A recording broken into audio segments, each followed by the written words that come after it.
Assalamualaikum warahmatullahi wabarakatuh. Nama saya Salmahana Maulidia, NIM 1119090, jurusan Hukum Keluarga Islam, Fakultas Syariah IAIN Pekalongan. Tujuan saya membuat video ini yaitu guna untuk memenuhi tugas ujian tengah semester mata kuliah Sejarah Peradilan Islam. Di sini saya akan mencoba mereview tentang materi-materi yang sudah kita pelajari selama perkuliahan ini. Yang pertama ada peradilan masa pra-Islam. Di materi ini, submaterinya itu dibagi menjadi 6. Yang pertama, peradilan pertama dalam catatan sejarah.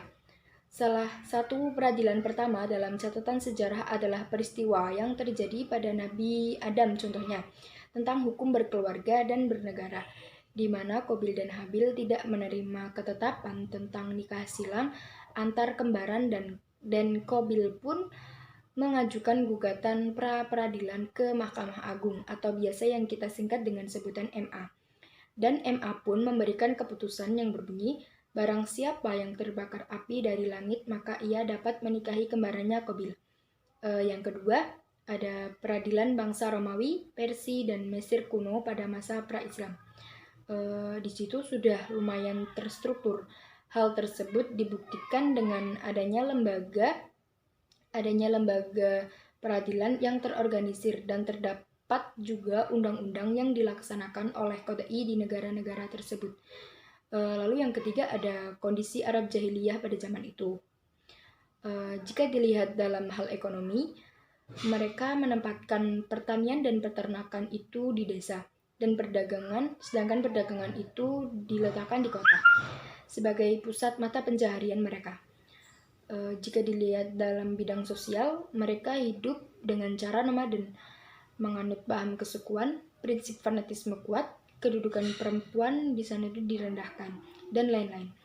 Dalam hal hukum, mereka menggunakan hukum adat sebagai sumber hukum mereka.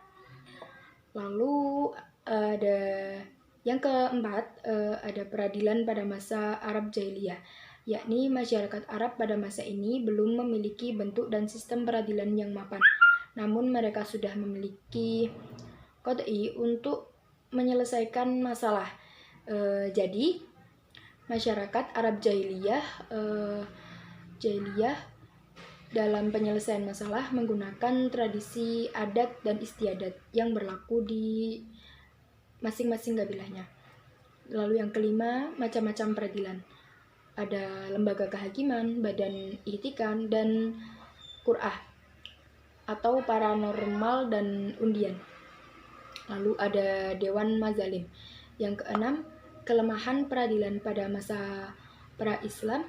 Beberapa di antaranya adalah keputusan bersifat subjektif, keputusan tidak bersifat mengikat. Orang yang bersengketa tidak harus datang dan tunduk dalam menerima keputusan. Materi selanjutnya, peradilan pada masa Rasulullah. Peradilan pada masa ini berawal setelah Nabi hijrah dan bertempat di Madinah, di mana umat Islam yang berada di Madinah terbilang banyak dan kondisinya pun relatif stabil.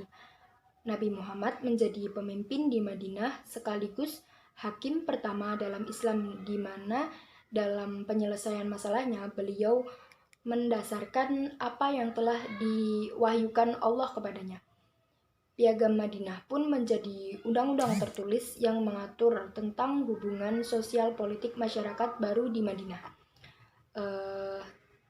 Lalu sumber hukum yang digunakan pada masa Rasulullah adalah wahyu Allah, yakni Al-Quran dan ijtihad Nabi sendiri.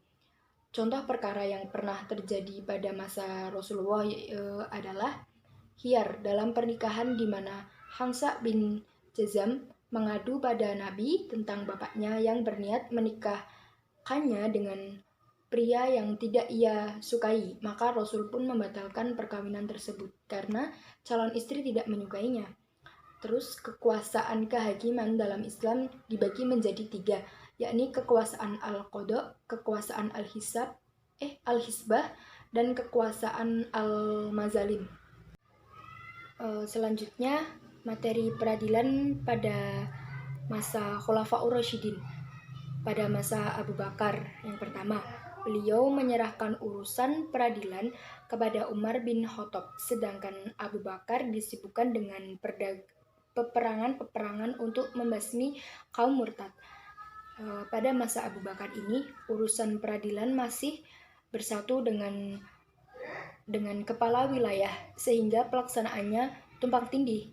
Kepala negara bertindak sebagai orang memutus perkara dan orang yang melaksanakan putusan atau eksekusi. Lalu pada masa Umar bin Khattab terjadi pengangkatan qadhi guna ditempatkan di suatu daerah untuk menyelesaikan masalah peradilan di daerah tersebut. Pada masa pemerintahan Umar, beliau membentuk Dewan Fatwa guna memberi fatwa hukum Islam kepada orang-orang yang membutuhkannya, dan lembaga ahdat untuk melindungi masyarakat dari segala hal yang mengganggu ketertiban. Umar juga menggunakan sistem pemenjaraan bagi pelaku kriminal atau jinayah lainnya. Lalu pada masa Utsman bin Affan, beliau mengikuti Umar dalam pemberlakuan qadhi di tiap-tiap daerah demi terciptanya kebenaran. Lalu pada masa Ali bin Abi Thalib, beliau memberlakukan qadhi yang ditempatkan di daerah-daerah dan berbesar agar bertugas berdasarkan keadilan dan kasih sayang terhadap masyarakat. Lalu sumber-sumber hukum yang digunakan Khulafaur Rasyidin ini dalam hal peradilan adalah di Al-Quran, hadis, ijma, dan qiyas. Selanjutnya, peradilan pada masa Bani Umayyah. Bani Umayyah berdiri dengan latar belakang adanya peristiwa tahkim pada Perang Siffin, di mana mereka menuntut darah Utsman dari orang-orang yang telah membunuhnya. Bani Umayyah berkuasa selama 90 tahun yang Muawiyah bin Abi Sufyan merupakan pendirinya. Pada masa Bani Umayyah ini, dalam urusan peradilan mereka menempatkan qadhi dalam penyelesaian masalah. Namun para qadhi yang diangkat pun memiliki wewenang yudikatif secara umum. Para qadhi dalam menyelesaikan masalah tidak bisa berdiri sendiri karena keputusan-keputusan yang mereka keluarkan akan ditinjau kembali oleh penguasa politik. Ciri peradilan pada masa Bani Umayyah adalah hakim memutuskan perkara menurut hasil ijtihadnya yang sendiri dalam hal-hal yang tidak ada nas atau ijma. B. Lembaga peradilan belum dipengaruhi oleh penguasa. C. Putusan-putusan hakim belum dibukukan secara sempurna. Instansi dan tugas kekuasaan kehakiman pada masa Umayyah dibagi menjadi 3. Yang pertama, al-qadha, yakni tugas qadhi dalam menyelesaikan perkara-perkara yang berhubungan dengan agama. Lalu al-hisbah, yang bertugas untuk menyelesaikan perkara-perkara umum dan sosial pidana yang memerlukan tindakan cepat. Yang ketiga, al-nazar, al-mazalim, yang dapat bertugas untuk mengadili para hakim dan pembesar negara yang berbuat salah. Hakim yang terkenal pada masa Umayyah adalah Suraih, Amir bin Surah bin Ash-Shabi Ijaz, dan Salim bin Atos. Salah satu kasus yang pernah diselesaikan oleh Salim bin Atos adalah kasus Ibnu Futais yang keberatan karena tidak dihadirkannya saksi pada protes peradilannya. Lalu peradilan pada masa Bani Abbasiyah. Tonggak berdirinya dinasti Abbasiyah dilatar belakangi dengan merapuhnya sistem internal dan performance kekuasaan Umayyah yang berujung pada keruntuhan dinasti Umayyah di Damaskus. Bani Abbasiyah merasa lebih berhak atas ke kekhalifahan Islam karena secara nasab mereka lebih dekat dengan Nabi. Pada masa Abbasiyah, administrasi hukum dan peradilan dipusatkan pada Al-Qadhi Qudait atau hakim agung, di mana hakim-hakim terdiri atas orang-orang terpelajar yang memiliki kredibilitas dan integritas terhadap hukum. Wewenang hakim pada masa ini tidak hanya sekedar mengawasi perkara-perkara perdata dan pidana saja, tetapi juga berwenang dalam menyelesaikan gugatan perkara, wakaf, dan penunjukan wali-wali. Dan hakim juga berwenang dalam wilayah kepolisian, arsal bait al-mal, mazalim, hisbah, dan percetakan mata uang. Pada masa ini, para hakim tidak lagi berijtihad dalam memutuskan perkara, tetapi mereka berpedoman pada kitab-kitab mazhab 4 sesuai dengan yang ia anut. Organisasi kehakiman pada masa Daulah Abbasiyah mengalami perubahan, yakni dengan diadakannya jabatan penuntut umum atau kejaksaan dan instansi-instansi seperti Dewan Qadhiyal Qud'ah atau MA, Qudo al-Aqali atau hakim provinsi, Qadhi al-Amsar atau hakim kota, Al-Sultan Al-Qadariyah, kejaksaan di ibu kota negara. Pada masa ini kekuasaan peradilan sangat luas, meliputi kekuasaan kepolisian, wilayah al-mazalim, wilayah al-hisbah, pengawasan mata uang, dan bait al-mal. Salah satu masalah dengan penyelenggaraan peradilan pada masa adalah ketika Khalifah Al-Mansur menyuruh pengawalnya membunuh Abu Muslim al-Khurasani dan Sulaiman bil Qasir. Al-Mansur juga menangkan pemimpin-pemimpin kelompok Rawaldiyah dan memenjarakan 200 orang pengikut kelompok tersebut. Yang terakhir, peradilan pada masa Turki Utsmani. Turki Utsmani didirikan setelah hancurnya Turki Salju yang telah berkuasa selama kurang lebih 250 tahun. Utsmani berdiri pada tahun 669 Hijriah.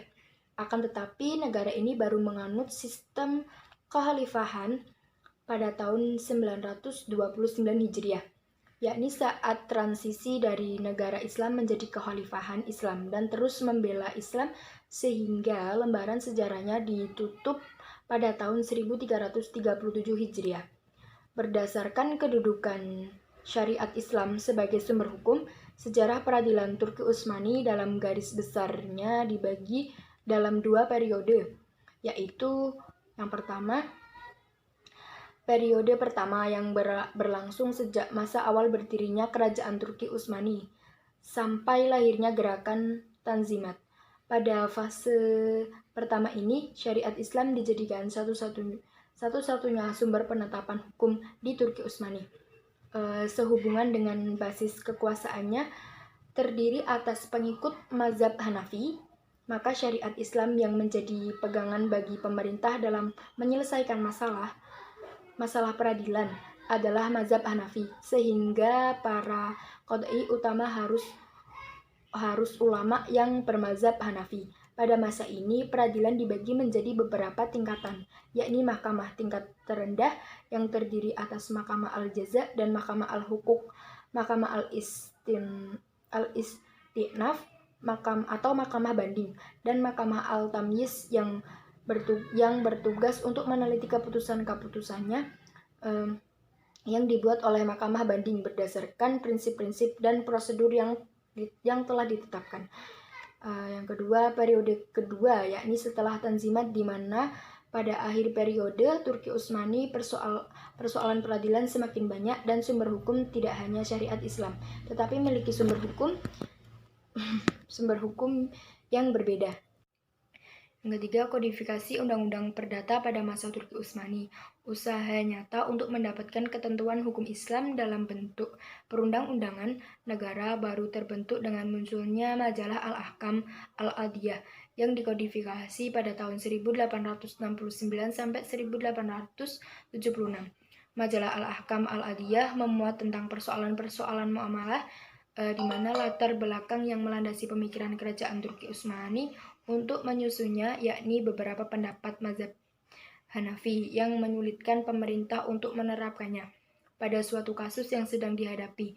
Atas dasar tersebut, pemerintah Turki Utsmani meminta ulama untuk mengkodifikasikan fikih dalam mazhab Hanafi tersebut dan memilih pendapat yang paling sesuai dengan perkembangannya pada saat itu.